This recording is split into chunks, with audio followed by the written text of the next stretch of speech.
एक सास अपनी बहू के साथ रोजाना कुछ ऐसा काम करती जिनके बारे में आप अगर सुनेंगे तो आप भी हैरान और परेशान हो जाएंगे। दरअसल वो सास अपनी बहू को तेल मालिश करती, उसके सिर की मसाज करती, उसकी पूरे बॉडी की मसाज करती और मसाज करने के बाद उसके बहू के शरीर में कुछ ऐसी चीज़ें होता जिससे कि वो पूरी रात सो जाती, रात में जगती ही नहीं और जब उसकी नींद खुलता तो सुबह के लगभग 8 बजे ही नींद खुलता। ऐसे ही वक्त बीता जा रहा था, लेकिन उसकी बहू को पता नहीं था कि उसके साथ रात में होता क्या है। और जब इस मामले का खुलासा होकर लोगों के सामने आता है, लोग भी हैरान परेशान हो जाते हैं और सोचने पर मजबूर हो जाते हैं कि हमारे समाज में कैसे कैसे लोग रह रहे हैं। दोस्तों, आज की जो घटना है, ये घटना सचमुच आपको हैरान परेशान कर देने वाली है, रिश्तों की सारी मान मर्यादा को तोड़ देने वाली है। तो आइए जानते हैं इस घटना की पूरी जानकारी इस वीडियो के माध्यम से। मैं हूं ज्योति कुशवाहा और आपका ज्योति वॉइस चैनल में स्वागत करती हूं। उम्मीद करती हूं कि ज्योति वॉइस की जितनी भी फैमिली होगी अच्छी होगी और अपना ख्याल रख रही होगी। दोस्तों, वीडियो में आगे बढ़ने से पहले आप लोग से मेरी यह भी रिक्वेस्ट है, जो कोई भी मेरे चैनल पर नए दर्शक हैं, मेरे चैनल को सब्सक्राइब कर लीजिएगा, वीडियो को लाइक करिएगा और इसको ज़्यादा से ज़्यादा शेयर जरूर करिएगा ताकि हमारा हौसला बढ़ता रहे और आप लोग के बीच में ऐसी ही छोटी बड़ी क्राइम की जो घटनाएं हैं मैं लेकर आती रहूं। आज जो घटना मैं आपको सुनाने जा रही हूँ, ये घटना है मध्य प्रदेश का भोपाल का और भोपाल का ही रहने वाला सुदेश के परिवार में उसकी जो माँ होती है प्रीति, दोनों माँ बेटी होते हैं। उसके जो पिता होते हैं, उनके पिता का कुछ साल पहले देहांत हो चुका होता है। सब कुछ अच्छा खासा चल रहा है। पिता के मरने के बाद उसकी माँ प्रीति ही अपने घर की जिम्मेदारी लेती है।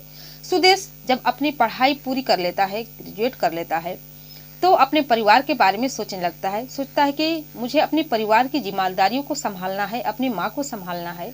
इसके बाद वो मुंबई जाने की बात करने लगता है कुछ कमाने के लिए। वो अपनी माँ से बात करता है, माँ भी तैयार हो जाती है।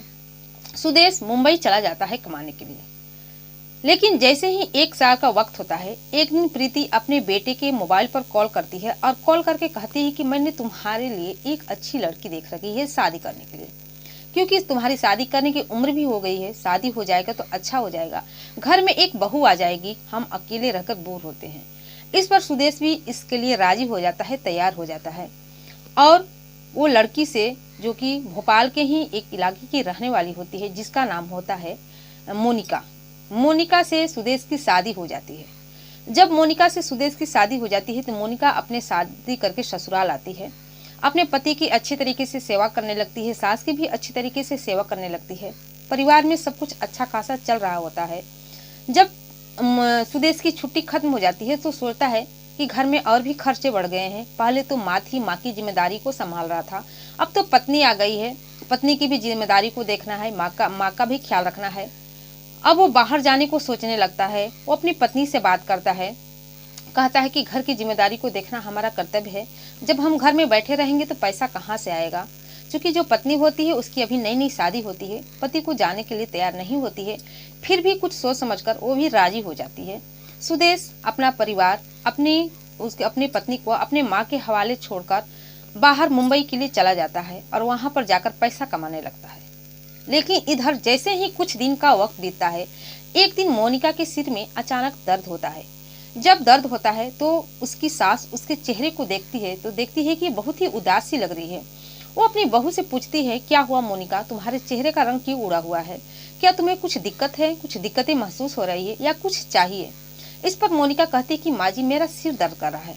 जब यह बात कहती है तो प्रीति कहती है कि इतनी सी ही बात है, मेरे पास एक तेल मालिश है, लाओ मैं तेल मालिश कर दूंगी, जिससे कि तुम्हारा दर्द तुरंत ही खत्म हो जाएगा। इस पर मोनिका अपने सास के कमरे में जाकर उसके बेड पर सो जाती है और इधर जो प्रीति होती है वो एक तेल लेकर जाती है और अपने बहू की सिर की मसाज करती है, उसकी पूरी बॉडी की मसाज करती है। मसाज करने के बाद अचानक मोनिका के शरीर में कुछ ऐसा होने लगता है जिससे कि मोनिका को तुरंत नींद लग जाती है। जब नींद लग जाती है तो रात में एक बार भी उसकी नींद नहीं खुलती है, सुबह के ही वक्त उसका नींद खुलता है। जब सुबह का वक्त उसका नींद खुलता है, मोनिका को कुछ हल्का हल्का सा महसूस होने लगता है। वो सोचती है कि मेरी रात में नींद क्यों नहीं खुली। फिर सोच लेते हैं कि अचानक सिर में दर्द हो रहा था, इसी वजह से जब दर्द से छुटकारा मिला तो मुझे ज़्यादा आराम मिल गया। ऐसे ही 1-2 दिन का समय और बीतता है। इधर मोनिका की जो सास होती है प्रीति फिर मोनिका के सिर पर मालिश करने के लिए आ जाती है। मोनिका कहती कि नहीं माँ जी, मेरी तबीयत एकदम बिल्कुल ठीक है और आप मेरी सेवा करें, मैं आप मेरी मालिश करिए, अच्छा नहीं लगेगा, लाइए मैं आपकी ही मालिश कर देती हूँ। इस पर प्रीति कहती है कि मैं सास नहीं बल्कि माँ समान हूँ, तुम भी मेरी बेटी समान हो और मैं तुम्हारी सेवा कर दूँ तो इसमें क्या हर्ज है। मेरी बेटी रहती तो क्या मैं अपनी बेटी की इस तरीके से सेवा नहीं करती, उसके हाथ पैर में मालिश नहीं करती। तुम दिन भर काम करती रहती हो, शाम को थोड़ी सी मैं हेल्प ही कर दूं, तुम्हारी कुछ सहायता ही कर दी, तेल मालिश ही कर दी, तो इसमें बुरा ही क्या है।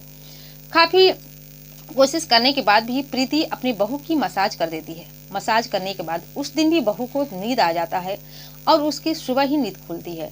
ऐसे ही 2-3 दिन का वक्त बीतता है। इधर प्रीति जबरदस्ती अपनी बहू की मसाज कर देती ताकि वो दिन भर काम कर रही है। मोनिका को ऐसा नहीं लगता था कि उसकी सास के मन में चल क्या रहा है। वो सोचती कि उसकी सास उससे बहुत ही प्यार कर रही है। लेकिन जब कुछ दिन का समय बीतता है तो मोनिका को एहसास होने लगता है कि जब भी मेरी सास मेरी मालिश करती है मुझे अचानक से नींद कैसे आ जाती है, और जब नींद भी आती है तो रात में नींद नहीं खुलती है, उसकी सुबह ही नींद खुलती है। ऐसा क्यों होता है। इस बात को वो नोटिस करने लगती है, सोचने लगती है। फिर वो एक काम करती है और सोचती है कि आज तेल की मालिश ही नहीं करेगी। फिर अपने सास के कमरे में जाती है और जिस तेल से वो मालिश कर रही थी उस तेल को लेती है, उसको दूसरे शीशी में डाल देती है और उस शीशी में दूसरा तेल भर देती है जो कि उसी तेल का कलर का होता है, और उस तेल को अपने पास रख लेती है। उसी दिन उसकी जो प्रीति होती है सास, उस तेल को लेकर अपनी बहू के मालिश करने के लिए आती है। इधर मोनिका कुछ कहती नहीं है, अपनी सास से मालिश करवा लेती है। मालिश करवाने के बाद मोनिका सोने का बहाना करती है। प्रीति को तो अब एहसास हो जाता है कि मेरी बहू मोनिका सो गई है। इसके बाद एक आदमी को कॉल करती है जो कि उसी का पड़ोसी का रहने वाला होता है, जिसका नाम वीरेंद्र होता है। प्रीति से वीरेंद्र का प्रेम प्रसंग चल रहा होता है। उसी को अपने पास बुलाती है, अपने घर बुलाती है। उसे तो लगता है कि उसकी बहू सो गई है, लेकिन ऐसा नहीं होता है। मोनिका सोने का नाटक करती है। जब वीरेंद्र को अपने घर पे बुलाती है तो उससे खूब सारा बातें करती है और बातें करने के बाद अपने बेडरूम में लेकर चली जाती है। इधर मोनिका जब उठती है तो देखती है कि उसकी सास जिस जगह बैठी थी वहां नहीं है। इसके बाद वो शौच के लिए अपने बाथरूम जाती है, लेकिन जब बाथरूम जाती है तो उसको अलग ही एहसास होता है। उसकी सास के कमरे में कुछ अजीबो गरीबो आवाजें आ रही थी, जो कि एक पति पत्नी जब एक साथ रहते हैं तो ऐसा आवाजें आते हैं। एक प्रेमी प्रेमिका के साथ ऐसी आवाजें आती है। कुछ अलग सी ही उसको आवाजें आ रही थी, जिससे कि वो हक्का बक्का रह जाती है। वो अपने सास के कमरे का दरवाजा खोलती है। उसकी जो सास होती है प्रीति, दरअसल वो दरवाजे को बंद नहीं की होती है, क्योंकि घर में तो देखने वाला कोई नहीं होता है, ना उसका बेटा होता है, वो तो बम्बई रहता था। और इधर जो बहू है उसको तो पता होता है कि बहू सो गई है, अब उठने वाली ही नहीं है। वो दरवाजा भी बंद नहीं करती है और कमरे के अंदर अपने प्रेमी के साथ नाजायज संबंध बना रही होती है। पूरी नग्न अवस्था में दोनों रहते हैं। इधर मोनिका जब दरवाजा खोलती है तो उस दृश्य को देखकर हक्का बक्का रह जाती है, हैरान हो जाती है और अपनी सास से कहती है कि सासू माँ, मुझे आपसे इतनी उम्मीद नहीं थी कि आप इतनी हद तक गिर जाएंगी। आप अपनी उम्र को नहीं देख रही हैं, अपनी उम्र का लिहाज नहीं कर रही हैं। आज अगर आपकी बेटी को ये सब बातें मालूम चलेगी तो वो क्या सोचेंगे। इस पर जो प्रीति है अपनी बहू मोनिका के पास आती है, मेनिका के पास आती है और कहती है कि जब तुमको पता चल ही गया है तो ये बात किसी को मत बताना और खासकर मेरे बेटे को भी मत बताना। लेकिन मोनिका को इतना ज्यादा गुस्सा आता है, कहती कि मैं तो ये बात जरूर बताऊंगी ताकि आपके काली करतूत के बारे में आपको बेटा का भी पता चल सके। दोनों में इसी बात को लेकर हड़प झड़प होती है। इधर मेनिका अपने बात को कहने के लिए तैयार रहती है कि मैं बताऊंगी, और प्रीति का कहना रहता है कि तुम ये बात किसी को मत बताना। इसके बाद उसके आशिक जो होता है प्रेमी वीरेंद्र को गुस्सा आ जाता है। वो मेनिका को पकड़ लेता है और पकड़ने के बाद उसके कपड़े उतारने लगता है। जो उसकी सास होती है प्रीति, वो भी मोनिका को पकड़ लेती है और उसका मुंह पूरी तरह से दाब देती है। उसे चीखने चिल्लाने का मौका ही नहीं देती है। इधर वीरेंद्र उसके कपड़े को उतारने के बाद उसके ऊपर हैवानियत सवार हो जाता है, उसके साथ भी गलत काम करता है। और गलत काम करते हुए प्रीति देख रही होती है, लेकिन वो कुछ भी इसके बारे में विरोध नहीं करती है। जब वो गलत काम कर लेता है तो दोनों को एहसास होता है कि ये तो हम लोगों का करतूत को देख चुकी है, ये किसी को बता न दे, किसी के हम पर शक न हो जाए, हम लोग पकड़े नहीं जाए। इसके बाद उन लोगों ने उसकी हत्या कर देते हैं। जब मोनिका को गला दबाकर हत्या कर देते हैं, इसके बाद उसकी डेड बॉडी को छुपाने के लिए सोचने लगते हैं। रात का समय होता है। जब रात का समय होता है तो रात के लगभग 2 बजे के आसपास दोनों उस लाश को एक बोरी में भरते हैं और बोरी में भरने के बाद गांव के बाहर एक नाला होता है, नहर टाइप का, उसी में ले जाकर उसकी डेड बॉडी को फेंक देते हैं। जब उसकी डेड बॉडी को फेंक देते हैं गांव से बाहर, जब सुबह का वक्त होता है तो इधर जो प्रीति है अपनी बहू को भागने का सब तरह की चर्चे करते थे कि मेरी बहू मेरी घर से भाग गई है, उसके चरित्र अच्छे नहीं थे। वो अपने बेटे सुदेश को भी कॉल करती है और कॉल करके कहती है कि मैंने तुम्हारी शादी बहुत ही जल्दबाजी में कर दी और एक गलत लड़की के साथ कर दी। दरअसल मोनिका के व्यवहार पर, चरित्र पर मुझे पहले ही से शक था, लेकिन मैं कुछ कह नहीं रही थी। तुम्हारी पत्नी आज ये घर से निकल गई है, किसी के साथ भाग गई है। मैंने सोचा कि वो आई जाएगी तो मैं उसको पहली गलती समझकर माफ कर दूंगी, लेकिन इतना समय हो गया अभी तक घर पे नहीं आई। यह बात जब सुदेश सुनता है तो भी हैरान हो जाता है। वो अपनी पत्नी मोनिका के मोबाइल पर कॉल करता है, लेकिन उसका जो मोबाइल था उसे कॉल लगता ही नहीं है, स्विच ऑफ बताता है। उधर वो भी परेशान होता है, लेकिन परेशान होकर क्या करे, वो तो मुंबई था और ये जो घटना हो रही थी वो भोपाल हो रही थी। धीरे धीरे इसी 2-3 दिन का जब वक्त होता है, मोनिका वापस घर पर लौट के नहीं आती है तो सुदेश अपनी माँ को कहता है कि तुम थाने में जाकर मोनिका के गुमशुदा का रिपोर्ट दर्ज कराओ। इसके बाद प्रीति थाने में जाती है और अपने बहू के चरित्र के बारे में बताती है और कहती है कि उसका व्यवहार ठीक नहीं था। उसकी गुमशुदा का रिपोर्ट दर्ज कराती है। साथ में पुलिस ये भी हिदायत देती है कि तुम्हारी बहू अगर किसी के साथ गई है तो अपनी मर्जी कैसे गई है, इसमें हम क्या कर सकते हैं। अगर उसका मन होगा तो घर पे आएगी, वरना नहीं आएगी। पुलिस भी इस केस को सीरियस तरीके से नहीं लेती है, हल्के में छोड़ देती है और जो गुमशुदा का रिपोर्ट दर्ज तो कर ही लेती है। धीरे धीरे ऐसे ही वक्त बीत जाता है। फिर 2-3 दिन का समय बीतता है। एक दिन थाने में ये सूचना आती है कि पास के नाले में ही एक बोरी में से बदबू आ रही है। जब पुलिस उस घटना स्थल पर पहुंचती है तो उस बोरी की खोलती है तो देखती है कि एक महिला की डेड बॉडी पड़ी हुई है, जो कि उसकी हत्या कर दी गई है। उस लाश को लेकर पुलिस उस लाश का फोटो निकलवाती है और उसके फोटो को सब चारों तरफ सर्कुलेट कर देती है, ताकि अगर किसी भी थाने में इस महिला का गुमशुदा का रिपोर्ट दर्ज हुआ है तो इससे पता चल सके। और इसके बाद उस लाश को डेड बॉडी को पोस्टमार्टम के लिए भेज दी जाती है। जब 2-3 दिन का पता लगता है तो पता चलता है कि एक महिला का गुमशुदा का रिपोर्ट दर्ज कराया गया था। उसका फोटो उससे मिलाया जाता है तो पता चलता है कि मोनिका ही है। अब चारों तरफ हाहाकार मच जाती है कि आखिर मोनिका की हत्या किसने की। यह खबर प्रीति को दी जाती है। प्रीति जब जाती है थाने में तो मोनिका की जो फोटो है उस फोटो से जब मिलान होता है तो उसकी डेड बॉडी को पहचान लेती है और वो झूठ मूठ के आंसू बहाने लगती है। लोगों को दिखाने के लिए मगरमच्छ के आंसू बहाने लगती है, रोने लगती है और कहती है कि मुझे तो पता था कि अपने आशिक के साथ गई है, लगता है इसका आशिक, इसका प्रेमी ही इसको मारकर फेंक दिया है। जैसी करनी वैसी भरनी, मुझे अब इससे क्या, जैसा काम किया उसे उसको भुगतना ही पड़ेगा। लेकिन पुलिस इस बात के लिए शक नहीं करती है और साथ में ये भी पता लगाती है कि आखिर जो इसका प्रेमी था वो कौन था। इसके बाद प्रीति का मोनिका का मोबाइल नंबर का कॉल डिटेल्स निकालती तो उसमें कुछ ऐसा नंबर भी नहीं आता है जिसे को पुलिस को किसी पर शक हो। उसमें ये भी नंबर दिखाता है कि ये हमेशा अपने मायके वाले से बात करती थी, नहीं तो अपने पति सुदेश से ही बात करती थी।